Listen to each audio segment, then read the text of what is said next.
Assalamualaikum warahmatullahi wabarakatuh. Waalaikumsalam warahmatullahi wabarakatuh.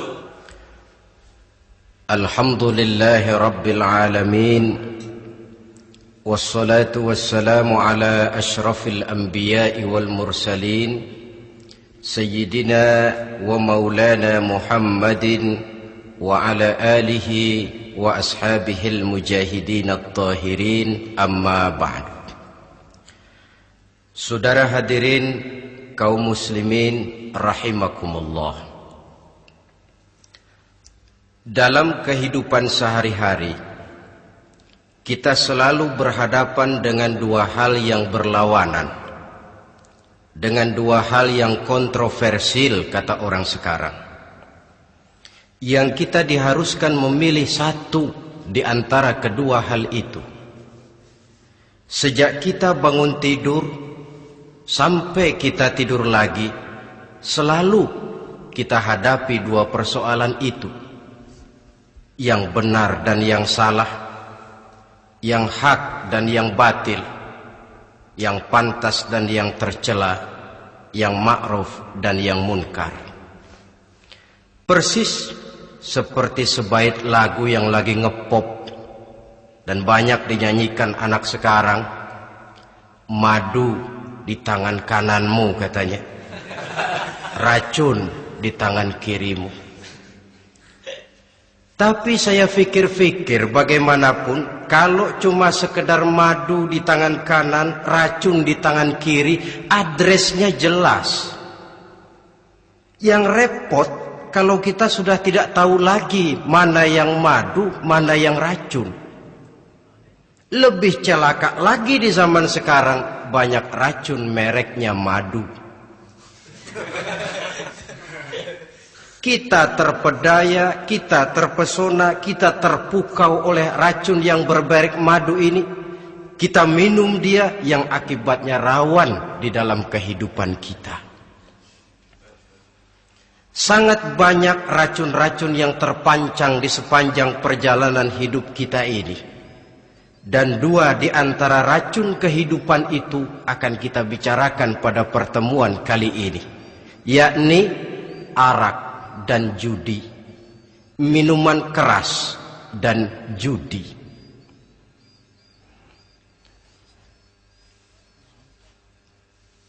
Sebagai yang kita maklum bahwa Islam bertujuan memelihara kemuliaan manusia yang diciptakan fi ahsani taqwim, dalam bentuk yang paling sempurna.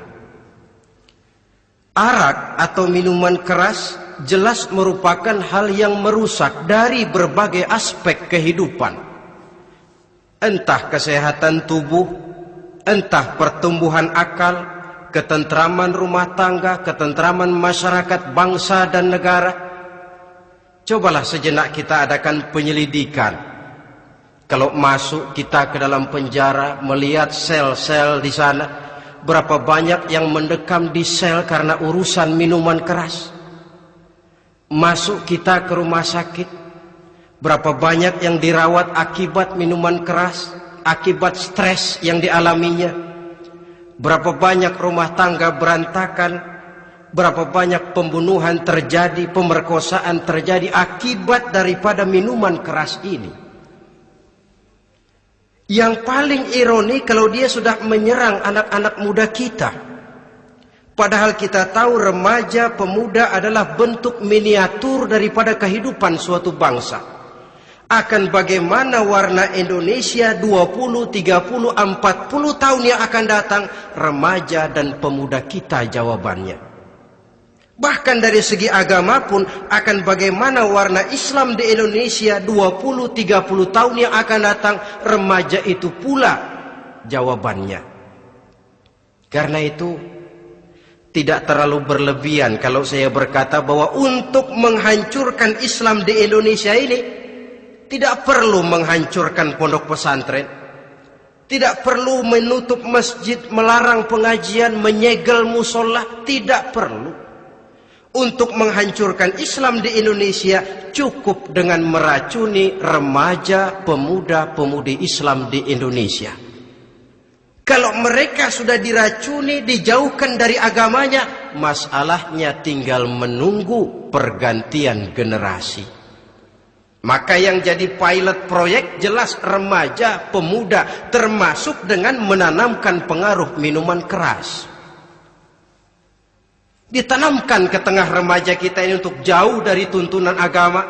Hei pemuda-pemuda Islam, kalau kau mau jadi pemuda modern, jangan dekat-dekat ke masjid. Masjid khusus 60 tahun ke atas. Sepertinya di depan masjid itu ada papan pengumuman masjid khusus 60 tahun ke atas. Baca Quran kolot. Seiring dengan itu lalu modernisasi diartikan dengan westernisasi. Kau tidak akan bisa jadi pemuda modern sebelum semua yang datang dari barat kau telan mentah-mentah. Kau harus bisa bergaul seperti orang barat, berumah tangga macam orang barat, makan minum seperti orang barat.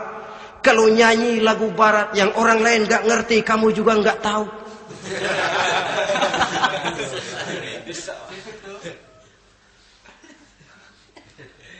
Anutlah itu free love yang pada gilirannya akan mengarah kepada free sex alias samenleven. Isaplah itu ganja, morfin, narkotik.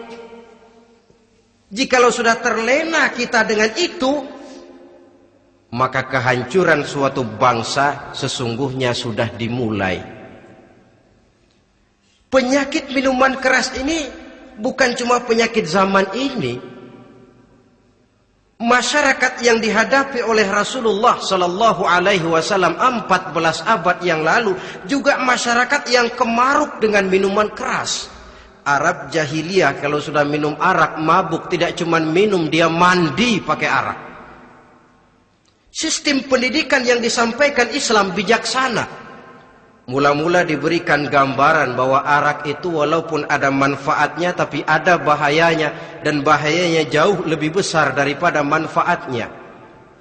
Tahap kedua diberikan pesan jangan mendekati solat dalam keadaan mabuk. Padahal solat 1 hari 1 malam 5 kali, artinya makin jauh saja dia dari arak itu. Pada saat kondisi iman sudah memungkinkan, barulah turun vonis bahwa arak itu najis, perbuatan setan, jauhi.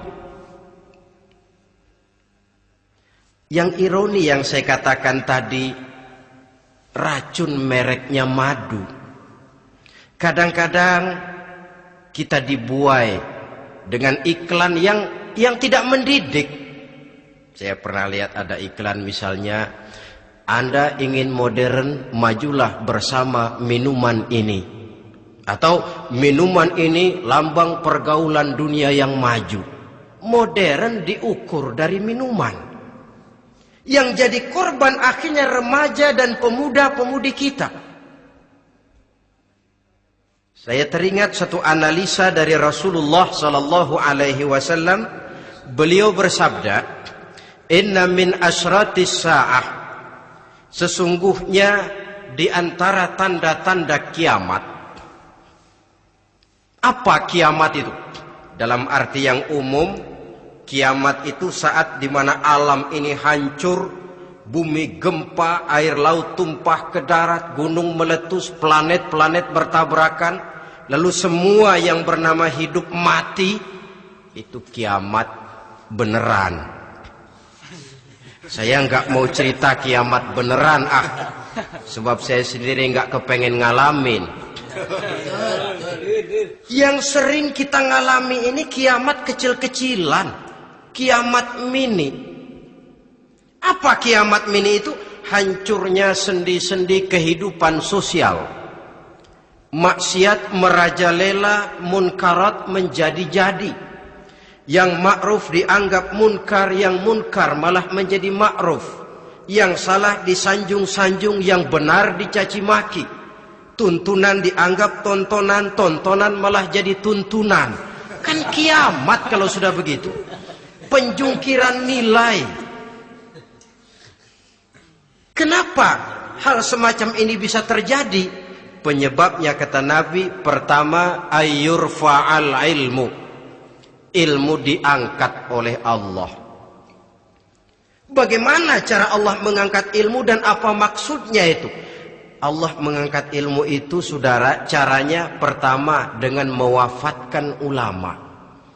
Makin banyak ulama wafat, makin banyak ilmu ditarik. Yang kedua, kurangnya minat orang untuk belajar agama. Kalau sudah klop macam itu, artinya agama sudah disudutkan ke pojok-pojok kehidupan. Agama cuma sekedar tinggal dekorasi. Agama cuma seminar, cuma kongres, cuma muktamar. Tapi bahwa agama merupakan realita dalam kehidupan, itu tidak pernah terwujud.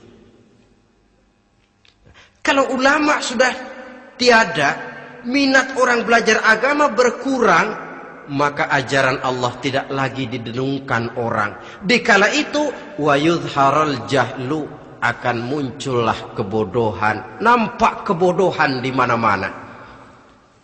Muncul permissive society, masyarakat yang merasa boleh hidup dengan kaidah serba boleh. Tidak ada halal, tidak ada haram. Tidak ada hak, tidak ada batil, semuanya serba boleh. Kalau sudah begitu kondisi masyarakat, terjadilah apa yang dianalisa oleh Nabi. Dikala itu wayabsu zina, zina dikerjakan berterang-terangan. Orang sudah tidak punya malu. Hidupnya sudah pakai prinsip punya kuping, kuping kebo. Punya muka, muka tembok. Punya kulit, kulit badak. Kalau juga dikasih tahu, malu dong kau tinggal serumah belum nikah. Malu sama siapa? Masyarakat. Allah, masyarakat cuek aja.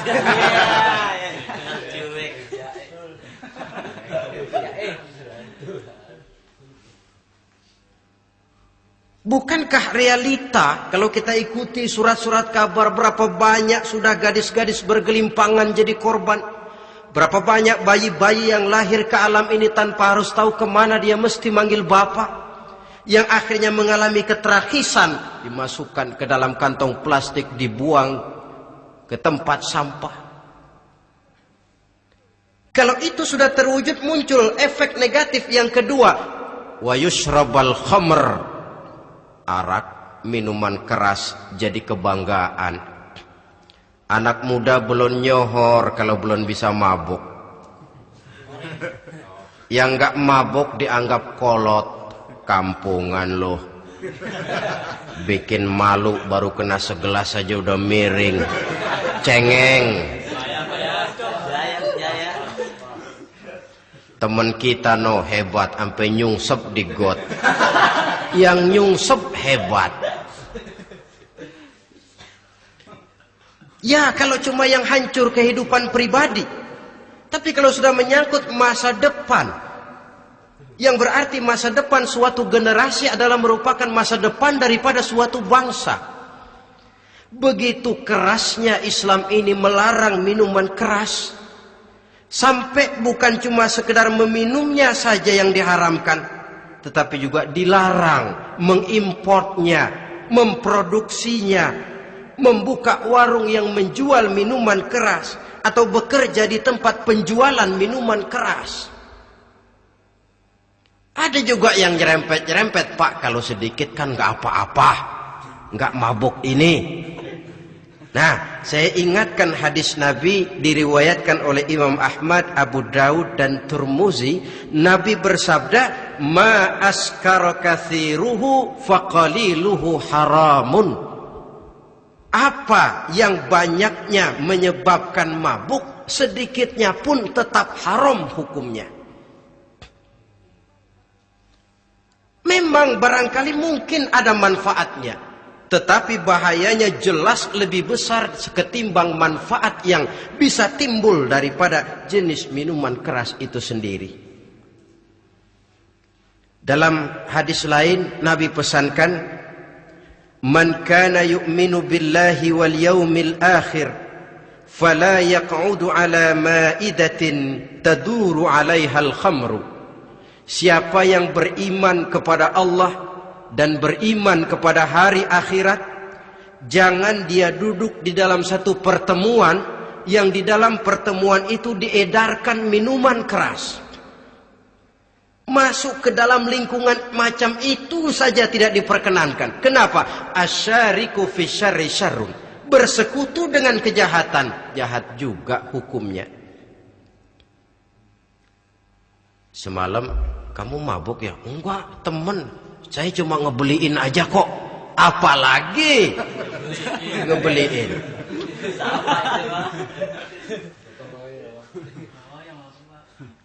Sebab apa? Dalam keadaan mabuk, orang tidak lagi bisa berpikir secara logik. Daya kontrol hilang, artinya perbuatan sudah tidak terkontrol lagi. Yang pertama. Yang kedua, IQ tidak akan tumbuh dan berkembang secara normal seperti yang kita harapkan. Yang ketiga, harga diri akan runtuh hancur di tengah masyarakat. Bayangkan kalau tengah malam kita digotong orang, diantar ke rumah kita. Dengan kondisi macam itu masih punya muka kita untuk tegak di tengah masyarakat. Masih punya harapan kita untuk tumbuh menjadi pemimpin, sementara orang terkenang, ini kan yang kemarin malam gua gotong, dia lagi mabuk. Harga diri, kepribadian. Jangan lupa saudara, kita hidup di tengah masyarakat. Masyarakat itu punya hukum yang tidak tertulis, tapi lebih kuat dan lebih kejam daripada hukum tertulis. Orang bilang, sekali arang tercoreng di dahi, seumur hidup orang akan tetap ingat. Makanya Rasulullah dalam hadis memberikan tamsil untuk adik-adik remaja muslim ini, masalul mu'min kamasalin nahli. Perumpamaan orang yang beriman itu persis seperti tawon. Mentalitas orang mukmin persis tawon. Apa mentalitas tawon? Kalau kita ngaji bab tawon, kita renungi apa keistimewaan tawon. Saya lihat-lihat, ternyata tawon itu punya 4 keistimewaan. Pertama, tawon itu yang dihisap selalu saripati bunga. Bagus makanannya. Belum pernah tawon keliru makan. Saya belum pernah dengar kok ada tawon makan tahu.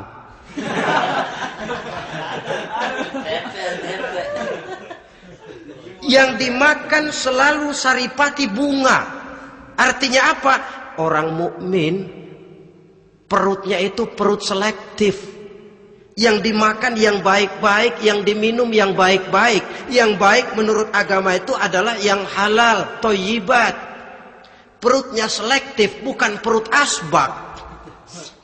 Kalau asbak puntung apa saja masuk ke dalamnya. Tapi mukmin perutnya ini selektif. Daging kambing masuk, tahu masuk, kangkung masuk, kodok minggir. Air kelapa minum, kopi minum. Tapi kalau sudah berbau minuman keras, minggir. Sebab apa? Makanan dan minuman yang kita masukkan ke dalam perut besar ini akan digiling dalam perut besar, akan melahirkan energi, menggerakkan sel-sel pembuluh saraf. Kalau makanan dan minuman itu terdiri dari yang haram, energi yang ditimbulkan olehnya energi yang haram, mempengaruhi sel-sel pembuluh saraf. Orang akan cenderung berpikir yang haram kalau terlalu sering memakan makanan haram. Kalau sudah berpikir kepada yang haram, perbuatan pun akan mengarah kepada yang haram juga. Contoh kecil aja dah, ada nggak maling mikirin majelis taklim? Karena yang dimakan lebih banyak yang haram, yang dipikir paling-paling nanti malam rumah siapa lagi nih ya? Sudah mengarah ke sana.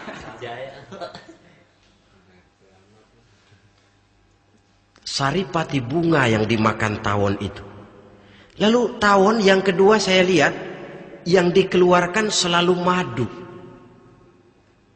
Artinya apa orang mukmin itu? Kalau dia berkata, perkataannya mengenakan orang. Kalau dia berbuat, perbuatannya membawa manfaat bagi orang. Kalau kakinya melangkah, tentu ke tempat yang ada gunanya, yang dikeluarkan madu, bukan racun. Indah tawon itu. Yang ketiga, tawon saya lihat, kemanapun dia hinggap, tidak ada dahan patah. Artinya apa? Orang mukmin dimanapun dia tinggal, kemanapun dia pergi, pantang jadi biang kerok buat lingkungannya, pantang menimbulkan kerusuhan dan keonaran. Tidak ada cabang patah dimanapun tawon hinggap. Tapi juga yang keempat, saya lihat-lihat tawon itu jangan coba-coba diusik. Satu kali dia diusik, kemana orang lari? Nyilem masih ditungguin. Tawon. Tapi kalau nggak diusik, nggak ada tawon usil ke pasar nyariin orang. Ketika dia diusik, inilah saatnya saya harus mempertahankan kehormatan diri saya. Dia pun bangkit. Artinya apa? Orang mukmin tidak boleh nyari-nyari musuh. Tapi ketemu musuh tidak boleh lari. Musuh jangan dicari, bertemu pun jangan lari. Mentalitas orang mukmin seperti tawon. Yang dimakan baik, yang dikeluarkan baik. Kemana dia tinggal tidak menimbulkan keonaran buat masyarakat. Tapi juga sanggup menjaga dan mempertahankan kehormatan dirinya. Kalau konteksnya dengan masalah yang sedang kita bicarakan, minuman keras. Saya katakan tadi, kita kadang-kadang salah pilih. Tertipu oleh racun yang bermerek madu. Ada minuman empuk, nyari yang keras. Salah pilih. Ketahuan orang bikin pel buat anjing, manusia yang nelen. Akhirnya miring kayak anjing. Saudara, mari kita renungi An-Nisa ayat 140. Allah Subhanahu wa taala mengingatkan, "Qad nazzala 'alaikum fil kitabi an idza sami'tum ayati Allahi yukfaru biha wa yustahza'u biha fala taq'udu ma'ahum hatta yakhudu fi haditsin ghairi innakum idzam misluhum." Sungguh kata Allah, telah diturunkan kitab Al-Quran ini kepada kamu, yang apabila kamu dengar ayat-ayat Allah itu diingkari orang, diejek-ejek orang, fala taq'udu ma'ahum, jangan kamu duduk bersama orang-orang semacam itu. Bagaimana mengejek ayat-ayat Allah misalnya?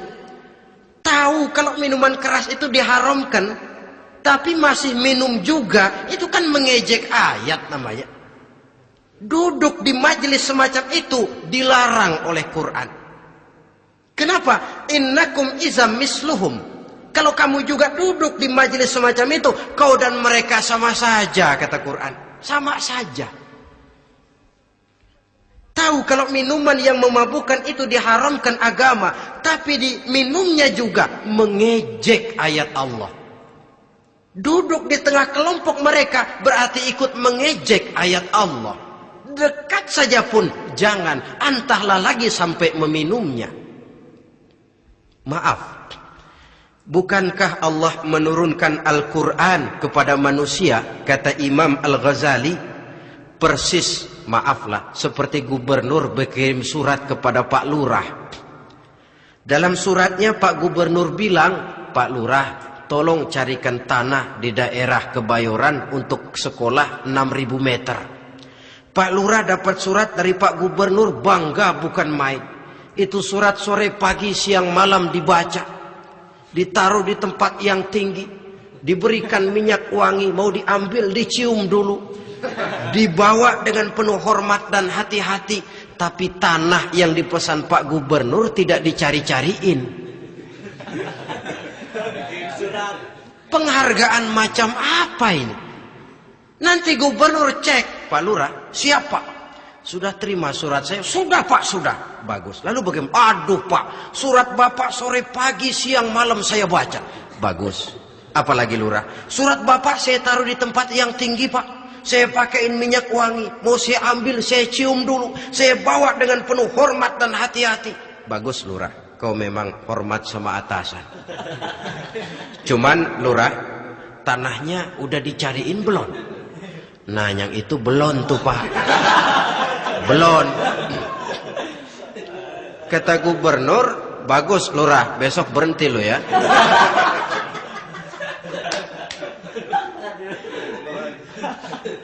Membacanya memang penting, al-muta'abbad bitilawatihi, beribadah dari sebab membacanya. Tapi setelah kita baca, kita tahu isinya, what next? Mau apa kita dengan isinya itu? Jangan yang kita baca kita injak-injak. Itulah ironinya, bagaimana Quran itu mau membawa keberkahan dalam hidup ini. Kalau yang kita baca sering kita injak-injak.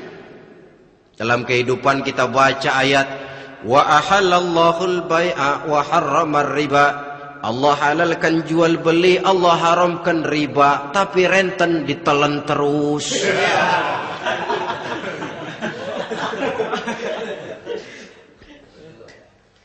Kita baca ayat wa'tasimu bihablillahi jami'an wa la tafarraqu. Berpegang teguhlah kamu kepada tali Allah, jangan bercerai-berai. Tapi sesama muslim pelotot-pelototan jalan terus. Janganlah yang sesama muslim kadang-kadang yang mengklaim dirinya sebagai pemimpin Islam kelihatannya juga sikut-sikutan jalan terus.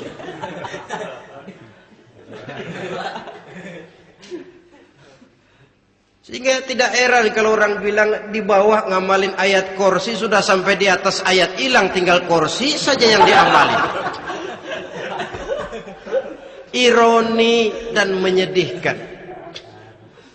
Perjalanan panjang memang saatnya kita menunggal dengan Al-Quran ini. Tetapi prosesnya memang harus kita mulai dari sekarang. Perkara kapan proses ini selesai, itu bukan masalah kita. Tapi bahwa kita sudah memulai suatu proses, itulah yang diharapkan. Hadirin yang saya hormati, oleh karena kerasnya peringatan Islam terhadap minuman keras, pernah satu hari seorang lapor kepada Khalifah Umar bin Abdul Aziz bahwa ada sekelompok orang berkumpul meminum minuman keras. Kata Khalifah Umar bin Abdul Aziz, dera mereka, hukum, cepat. Ya Khalifah, kenapa? Di tengah mereka ada juga orang yang Ramadan biasa puasa. Begitu, iya, yang biasa puasa duluan hukum. Kenapa? Mengerti memang lebih besar resikonya daripada tidak mengerti. Kalau yang tidak mengerti dilatar belakangi oleh kebodohan, barangkali masih bisa ditolerir, masih bisa dimaklumi. Ini toh sudah tahu mau puasa, kenapa berkumpul di majelis yang ada minuman keras? Tapi memang kelompok ini kan memang selalu ada. Kita lihat dalam masyarakat itu kan ada 4 kelas itu. Pertama, ada orang yang tahu perintah dan tahu larangan. Ini the first class, kelompok terbaik. Perintah tahu dia kerjakan, larangan tahu dia jauhi. Ini orang terbaik. Yang kedua, ada orang tahu perintah tapi tidak tahu larangan. Perintah tahu, larangan tidak tahu. Sholat mau, puasa mau, zakat fitrah bayar, nyolong mau, mabuk ayo. Perintah tahu tapi larangan tidak tahu, akhirnya semua dikerjain. Barangkali yang rada bingung malaikat bagaimana nyatatnya ini, kotor absen. Gelas yang ada di hadapan saya ini, kalau semua diisi air putih macam ini, kan jelas bisa diminum orang. Kalau semua diisi bensin, jelas bisa diminum motor. Tapi kalau separuh diisi air putih, separuh diisi bensin, kacau. Kalau gelas yang ada di hadapan saya ini sepenuhnya diisi air putih, jelas bisa diminum orang. Kalau sepenuhnya diisi bensin, juga jelas bisa diminum motor. Yang repot kalau separuh diisi air putih, separuh diisi bensin. Kacau statusnya. Orang minum mabuk, motor minum pun mogok. Dijual juga tidak laku barang campuran. Inilah makna pernyataan Allah, wala talbisul haqqa bil batil. Jangan kamu campur adukan antara yang hak dan yang batil. Perintah dikerjakan, larangan pun dikerjakan juga. Kelompok ketiga, ada pula manusia yang tahu larangan tapi tidak tahu perintah. Larangan tahu tapi perintah tidak tahu. Jahat sama tetangga tidak, mencuri tidak, mabuk tidak, zina tidak, sholat tidak, puasa tidak, polos. Semua serba tidak. Dan yang terakhir, kelompok keempat, perintah tidak tahu, larangan pun tidak tahu. Ini masuk kelompok makhluk gratis. Misalnya kambing, ayam, kerbau, itu kan makhluk-makhluk yang memang perintah tidak tahu, pun larangan juga tidak tahu. Nah, dalam hubungannya dengan ini, saya mengajak, marilah kita berusaha sekuat mungkin menjauhkan diri dari minuman keras yang jelas bahayanya dengan hidup tidak jauh dari bimbingan agama. Hadirin kaum muslimin rahimakumullah. Kawan seiring dan sejalan dari minuman keras, judi namanya. Saudara kembar barangkali. Yang satu sering menimbulkan yang lain, tetapi bukan tak jarang keduanya berjalan berdampingan. Posisi judi dan arak ini dalam Quran sama bahayanya. Apa sebab? Mentalitas judi adalah mentalitas sirkeless, lingkaran setan. Artinya yang menang biasanya ketagihan, yang kalah biasanya penasaran. Ini yang menyebabkan orang tidak mau berhenti. Kalau dia menang, dia ingin mencoba untuk menang dalam jumlah yang jauh lebih besar lagi. Kalau dia kalah, dia penasaran, kenapa hari ini kalah? Barangkali sial, besok malam saya tebus. Mental semacam ini memang sulit untuk berhenti. Kenapa judi diharamkan dalam Islam? Pertama, seorang muslim di dalam berusaha mencari harta, dia harus mengikuti sunnatullah. Kata kita orang muslim, hukum alam kata orang sekarang, natural of law bahasa kerennya. Berusaha menurut hukum kausal. Memasuki rumah dari pintunya, menunggu suatu akibat dari sebab yang kita lakukan. Bahwa kalau begini, mesti begitu. Karena kita memang terikat oleh permainan yang disebut hukum alam ini. Hidup bukan undian, jangan mengharap untung besar tanpa mau peras keringat. Satu pagi, Khalifah Umar bin Khattab radhiyallahu an masuk ke masjid. Beliau lihat ada orang sedang berdoa khusyuk betul. Ditunggunya 2 menit, 3 menit, sampai 10 menit lebih belum juga selesai. Agak lama orang itu berdoa. Selesai berdoa, dihampiri orang itu oleh Sayyidina Umar. Beliau tanya, saudara, lagi apa tadi itu? Berdoa ya Khalifah. Minta kepada Allah? Tentu minta kepada Allah. Minta apa kamu? Minta rezeki. Sudah lama? Dari tadi habis sembahyang subuh. Dapat? Belum. Ya memang kata Sayyidina Umar, inna sama la tumtiru zahaban wala fiddatan. Langit itu tidak mungkin akan menghujankan emas, tidak mungkin pula menghujankan perak. Jadi orang dilarang duduk bermalas-malas menunggu keajaiban yang datang dari langit. Karena memang hidup ini bukan undian, jadi jangan mengharap untung besar tanpa mau peras keringat. Di dalam berusaha kita terikat oleh sunnatullah. Kalau begini sebab penyebabnya, akan begini akibat yang ditimbulkannya. Yang kedua, Islam menjadikan harta manusia itu sebagai benda berharga yang dilindungi. Mengambilnya dengan judi termasuk memakan harta orang lain dengan cara yang batil. Yang ketiga, judi itu sendiri dapat menimbulkan permusuhan dan pertentangan antara para pemain itu sendiri. Meskipun kelihatannya kompak duduk dalam satu meja yang saling berhadap-hadapan, yang kalah kelihatannya pasrah, tetapi kan itu cuma kulit permukaan. Batinnya bagaimanapun juga yang kalah itu tetap mendendam. Sedangkan yang kalah di samping mendendam juga mengomel, mencaci mungkin ya lawan bermainnya, ya mungkin juga dirinya sendiri. Dan yang keempat, judi itu merusak aktivitas hidup, membuat orang membuang waktu dengan tidak terasa, dan yang pada gilirannya melupakan orang kepada tanggung jawab. Wah, kalau sudah memegang kartu, konon kabarnya, saya sendiri alhamdulillah belum pernah,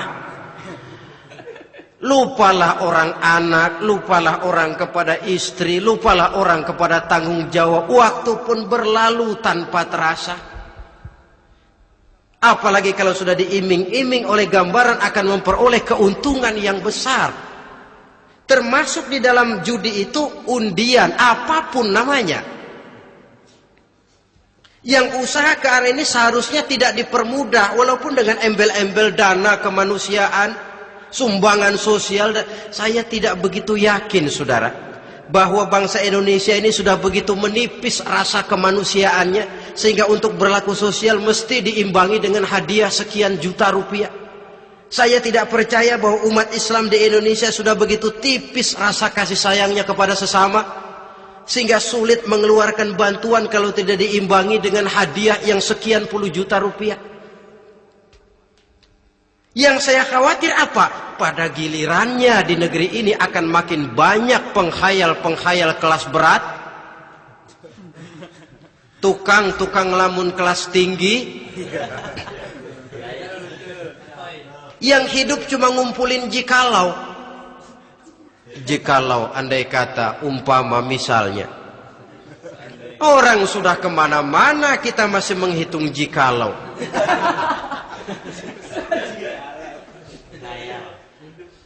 Orang boleh saja mengharap burung terbang tinggi, tapi punai di tangan jangan dulu dilepas. Artinya, idealisme silahkan terbang setinggi langit, tapi kaki harus tetap berpijak di alam realita. Bahwa memang lebih baik makan singkong dalam kenyataan daripada makan roti tapi ngimpi.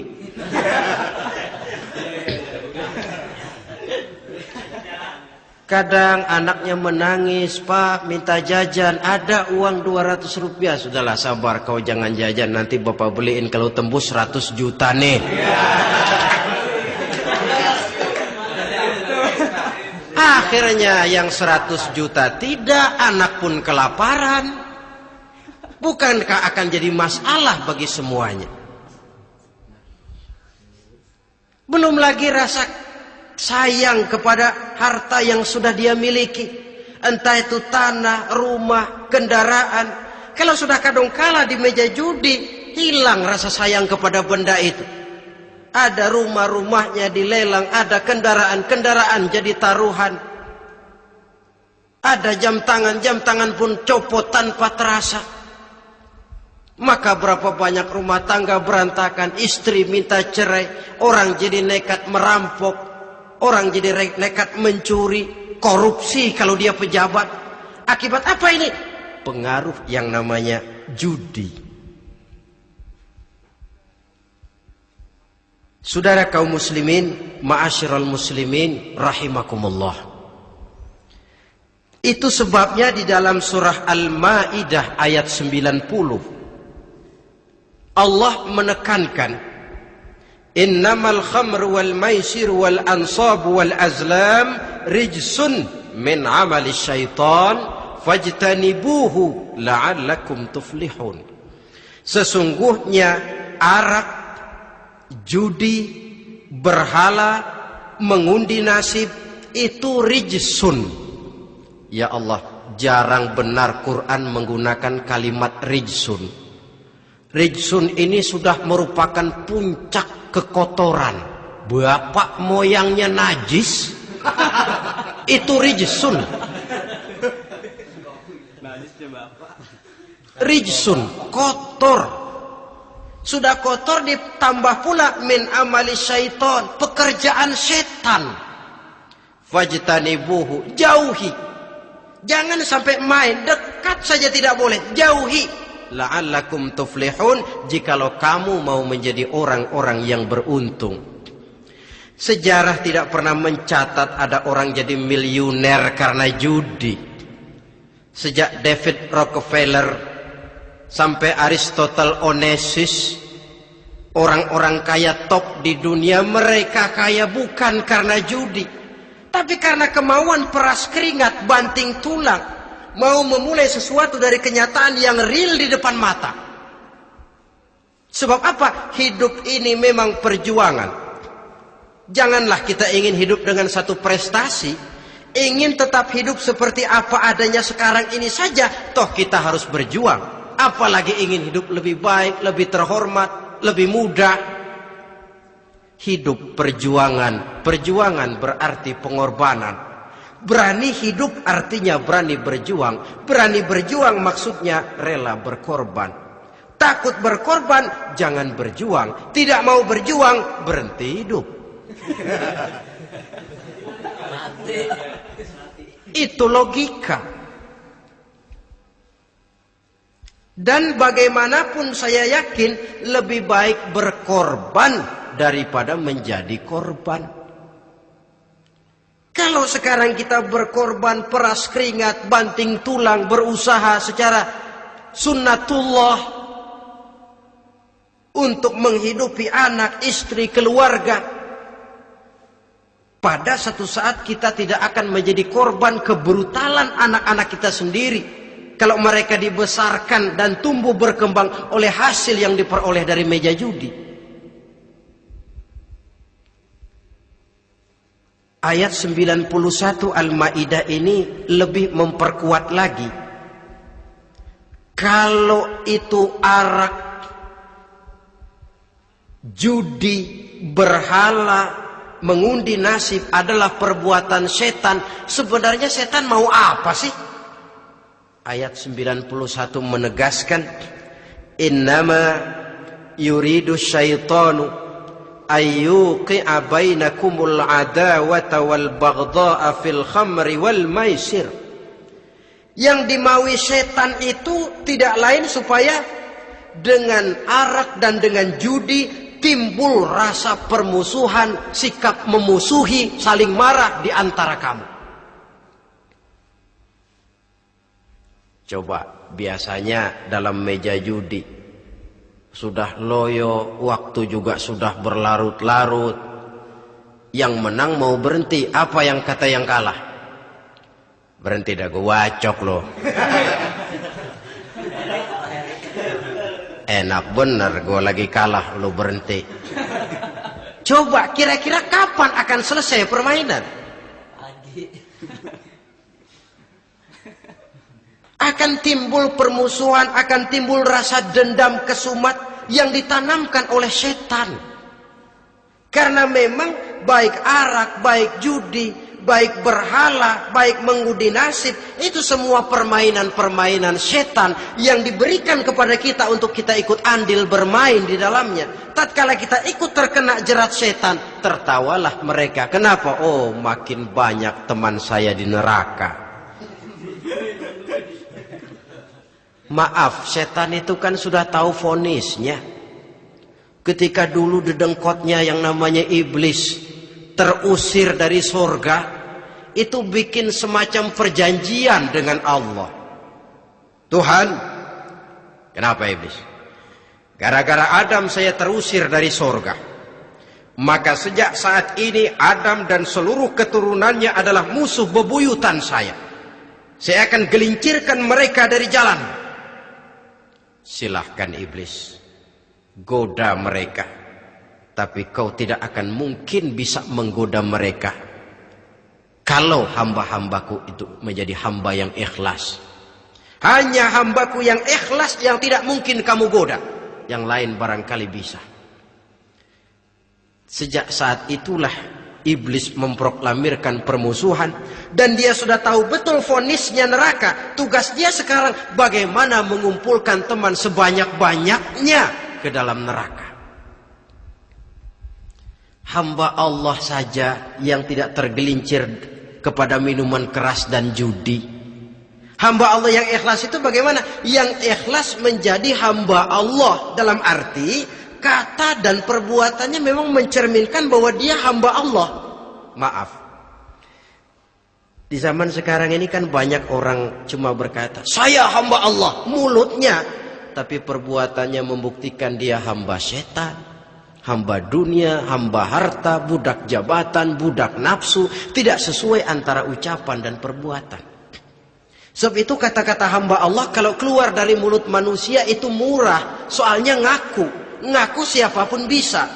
Tapi diakui atau tidak, ini yang kita belum tahu. Ada juga orang berdalih, saya akan masang kalau dapat nanti mau nyumbang masjid. Barangkali aja kalau nyumbang masjid disoriin dikit sama Tuhan.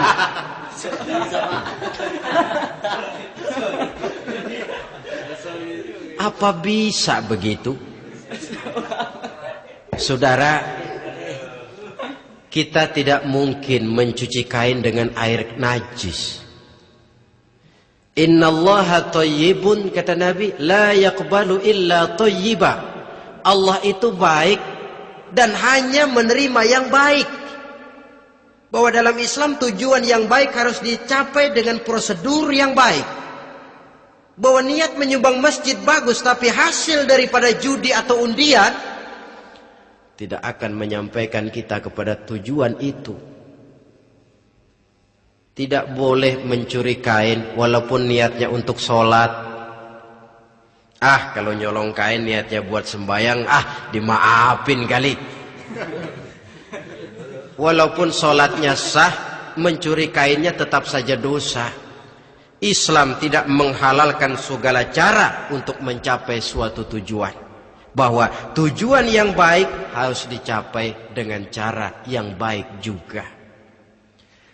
Dan penyakit judi ini juga bukan penyakit baru. Sejak dulu masa jahiliyah judi mereka, saya kira kalau Las Vegas, kota judi Amerika saja barangkali masih kalah dengan cara judi jahiliyah dulu. Mereka kalau sudah judi itu uang. Habis uang ada punya tanah pasang taruhan. Habis tanah ada rumah, rumahnya dipasang. Apalagi yang ada? Ternak unta dipertaruhkan. Harta habis, rumah ludes, kebun binasa, ada istri juga dipasangin. Judi.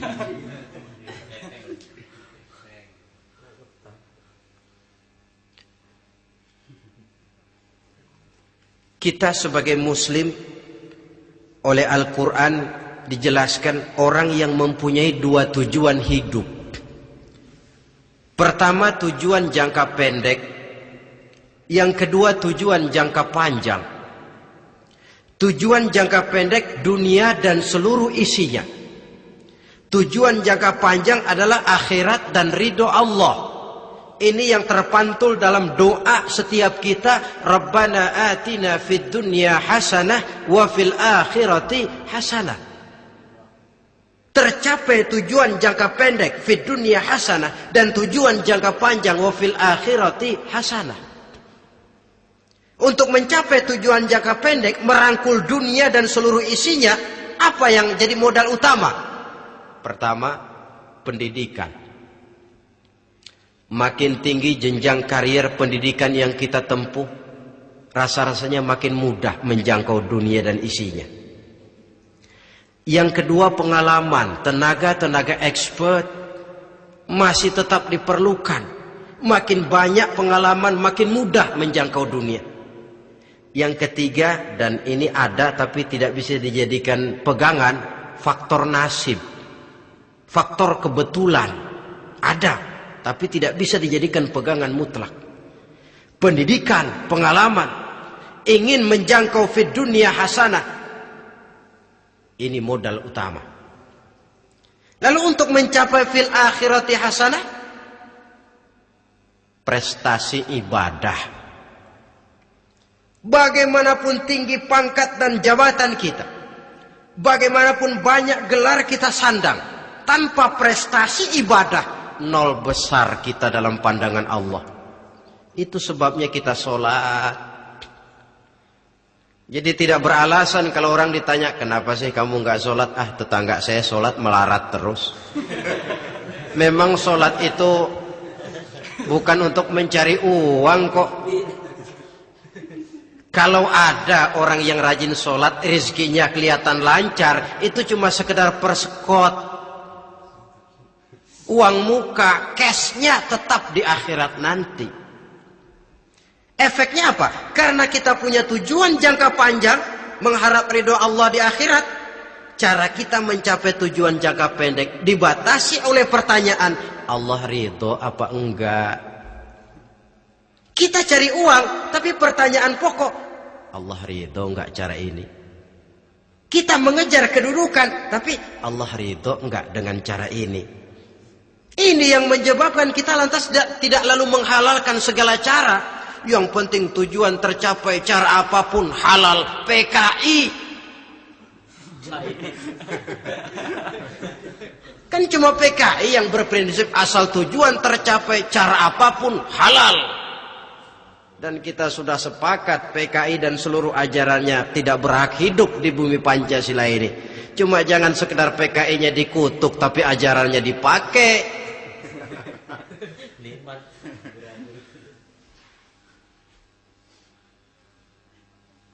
Nah, untuk mencapai dua tujuan ini, Islam mengajarkan sistem keseimbangan. Sehingga Nabi sabdakan, "I'mal lidunyaka ka'annaka ta'ishu abada, wa'mal li akhiratika ka'annaka tamutu ghada." Bekerjalah buat duniamu seolah-olah kau akan hidup untuk selamanya, tetapi bekerjalah untuk akhiratmu seolah-olah kau akan mati besok. Jadi kalau kita sudah sholat menghadap Allah, usolli fardal maghrib, Allahu Akbar, ingat seolah-olah kita akan mati besok supaya timbul khusyuknya. Tapi kalau kita sudah bekerja, kuliah, bekerja, belajar di tempat tugas, ingat seolah-olah kita akan hidup selamanya supaya timbul gairah kerja. Jangan dibalik. Di kantor ingat mati, lemas terus. Ngapain kerja sungguh-sungguh bakalan mati. Lagi sholat ingat Duta Merlin, Altiron Plaza, ya kacau. Salah pasang, tidak pada tempatnya. Untuk mencapai fid dunya hasanah ini, Islam mengajarkan tempuh jalur yang mengikuti sunnatullah. Itu yang dihargai oleh agama. Terikat oleh hukum kausal bahwa kalau ini yang saya usahakan hasilnya akan begini. Perkara nanti hasil tidak seperti yang kita harapkan, baik sangkalah kita kepada Allah. Sebab kita tidak tahu rahasia apa di belakang itu.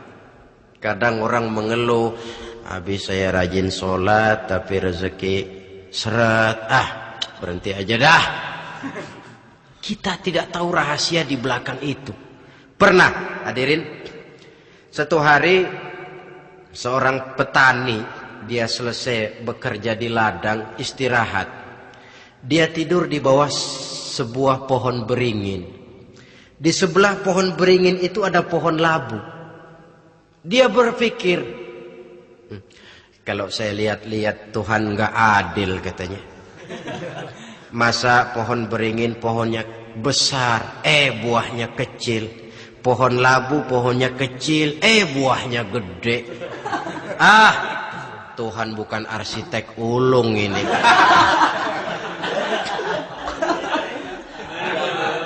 Mestinya supaya enak dilihat, beringin yang pohonnya besar buahnya sebesar buah labu. Pohon labu yang pohonnya kecil buahnya kecil saja sebesar buah beringin. Tidak adil Tuhan. Baru dia selesai berpikir Tuhan tidak adil, jatuh sebutir buah beringin tepat menimpa hidungnya. Dia terkejut. Astagfirullahalazim. Kalau begitu saya sadar katanya, Tuhan benar-benar adil. Coba kalau buah beringin segede buah labu. Waduh, kayak apa muka saya ini?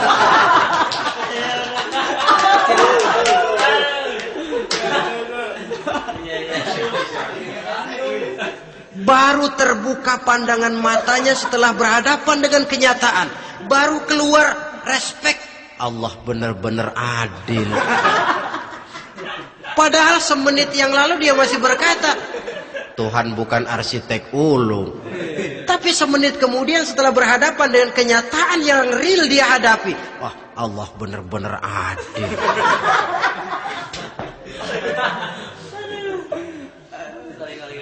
Itulah kehidupan ini.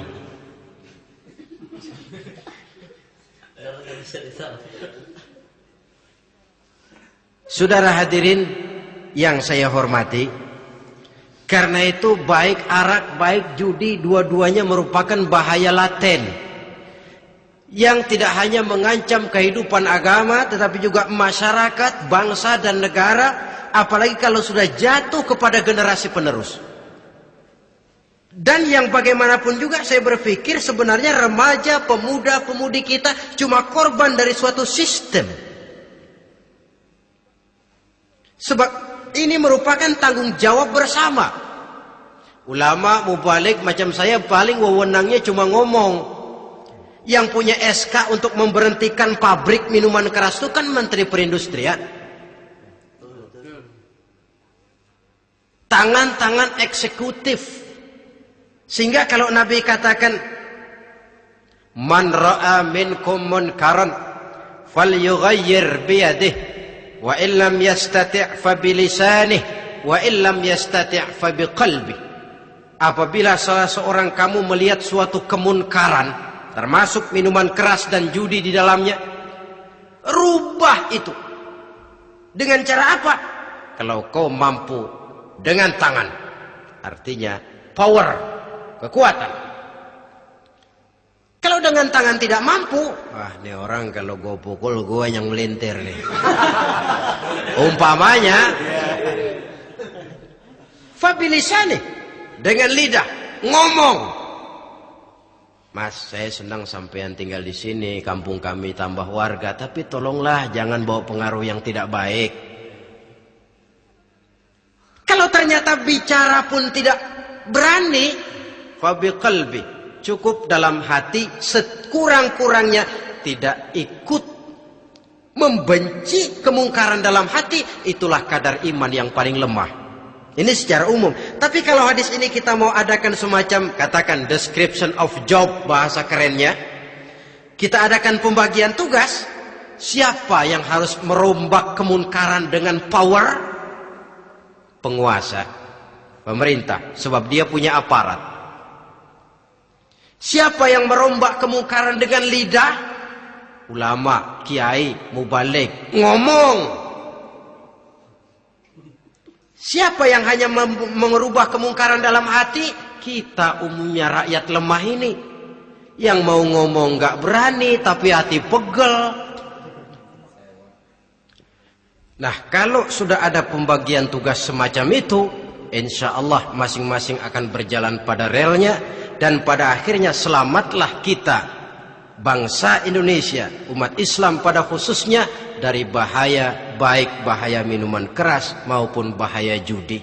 Menyelamatkan bangsa dan yang lebih lagi menyelamatkan masa depan kita. Sekianlah saudara pertemuan kita pada saat ini. Mudah-mudahan ada manfaatnya. Terima kasih atas segala perhatian. Mohon maaf atas segala kekurangan. Usikum wa nafsi bitaqwallah. Wassalamualaikum warahmatullahi wabarakatuh.